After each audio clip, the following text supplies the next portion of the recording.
नमस्कार, आप देख रहे हैं द न्यूज वर्ड्स और इस वक्त हमारे साथ द न्यूज वर्ड्स के संपादक और बिहार के जाने माने पत्रकार अरुण पांडे सर हैं। देखिए, जिस विधानसभा के परिसर में हम खड़े हैं वही विधानसभा का चुनाव होना है 2025 में, और 2025 के विधानसभा चुनाव से पहले 2024 के लोकसभा चुनाव के तीसरे चरण के दिन राजद सुप्रीमो लालू प्रसाद यादव ने एक बड़ा बवाली बयान दे दिया है, विस्फोटक बयान दे दिया है। मुस्लिमों को आरक्षण मिलना चाहिए, सारा आरक्षण मुस्लिमों को मिलना चाहिए, ऐसी बात उन्होंने कही है। इस बयान का क्या लबो-लुआब है, क्या मायने हैं और एग्जैक्टली क्या कहा है लालू यादव ने, सर ही बताएंगे।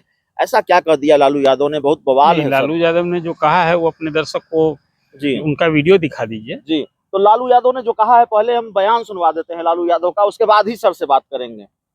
तो आपने सुना राजद सुप्रीमो लालू प्रसाद यादव क्या कह रहे हैं, क्या मायने हैं सर इस बयान? अब देखिए, दूसरे चरण के चुनाव के बाद प्रधानमंत्री ने ये शुरू किया कि कांग्रेस और कांग्रेस की सहयोगी पार्टियां मुस्लिम तुष्टीकरण की राजनीति कर रही है। मुस्लिम तुष्टीकरण की राजनीति का मतलब यही है कि मुसलमानों के लिए, मुसलमानों के वोट बैंक को ध्यान में रखकर कांग्रेस, खासकर कर्नाटक को लेकर के प्रधानमंत्री का ये हमला था कि वहाँ धर्म के आधार पर आरक्षण लागू किया गया है। मुसलमानों को वहाँ जो आरक्षण दिया गया 4%, वो आरक्षण धर्म के आधार पर दिया गया। हालांकि कोई ये नया आरक्षण नहीं था, आपको मैं बताऊं, ये आरक्षण जो कर्नाटक में बात चल रही है, ये 1974-77 वहाँ कोई कमेटी बनी थी और कोई धर्म नहीं, सभी मुस्लिम जातियां जो हैं, वो मुस्लिम धर्म भी तो उसमें जात भी है ना, तो जात के आधार पर चाहे वो 27% का आरक्षण हो केंद्र की सेवाओं में या राज्यों की सेवा। बिहार में आप देखिए ना, बिहार में तो सर्वाधिक 75% आरक्षण लागू है। उसमें मुस्लिम में जो अगड़ी जाति के लोग हैं, वो 10% का जो आर्थिक रूप से पिछड़े सामान्य जो जाति के लोग हैं हिंदुओं में, भूमिहार, राजपूत, ब्राह्मण, कायस्थ, उसी तरह उन्हें भी मिला है, शेख, सैयद, पठान को। और जो दूसरी जातियां हैं मुस्लिम जाति में, उसको उसी तरह से सामाजिक और शैक्षिक पिछड़ेपन के आधार पर, हाँ, वो पिछड़ों की सूची में शामिल हैं। कोई मुस्लिम जाति में कोई अनुसूचित जाति या जनजाति में शामिल नहीं है, वस्तु स्थिति यही है।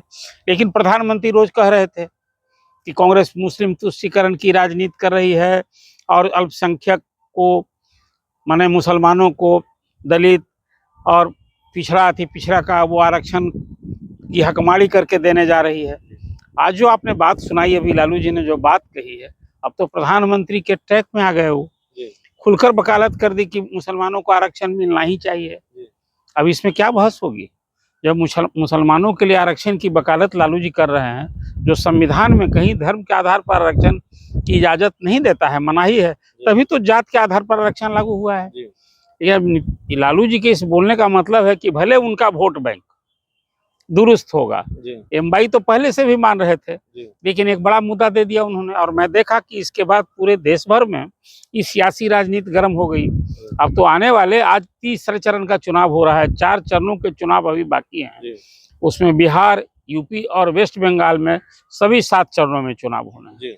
अब तो सारे दूसरे मुद्दे गौण हो गए, जन सरोकार के बजाय ये जो जन भावना उभारने वाले मुद्दे, आरक्षण और संविधान, यही तो मुद्दा मैं देख रहा था कि दोनों पक्ष और विपक्ष संविधान को खत्म करने की बात, आरक्षण खत्म करने की बात, तो लालू जी ने तो आज भाजपा को बैठे बिठाए वो मुद्दा दे दिया जो नरेंद्र मोदी रोज कह रहे थे। बीजेपी की पीछ पर चले गए। हाँ, बीजेपी के पीछ पर चले गए। अब बीजेपी तो यही चाह रही थी 80 बनाम 20, मतलब 80 बनाम 20 का आपस में उनका मानना है कि 80% हिंदू है, 20% मुस्लिम है, तो 20% मुसलमानों के लिए जो पार्टियां राजनीति कर रही है वो निशाने पर रही। तो अब तो नरेंद्र मोदी के बयान का, बीजेपी को उस बयान का कहीं ना कहीं तो बल मिल गया ना। तो देखिए, भारतीय जनता पार्टी के पीछ पर चले गए लालू यादव, बीजेपी के चक्रव्यूह में फंस गए, बीजेपी की चाल में फंस गए हैं, और कहीं ना कहीं संभावित रूप से नुकसान भी होगा उस बयान का। नेचुरल है ना इसका, तो फिर आप तो हिंदुओं को गोलबंद करने का अवसर से भाजपा नहीं चुकेगी, जो कर ही रही है। 80 बनाम 20 की जो बात मैंने की है वही ना है। तो 80 बनाम 20 की जो बात हुई है उसके क्या सियासी मायने हैं, उसको हमने समझने की कोशिश की है। बहुत बहुत धन्यवाद।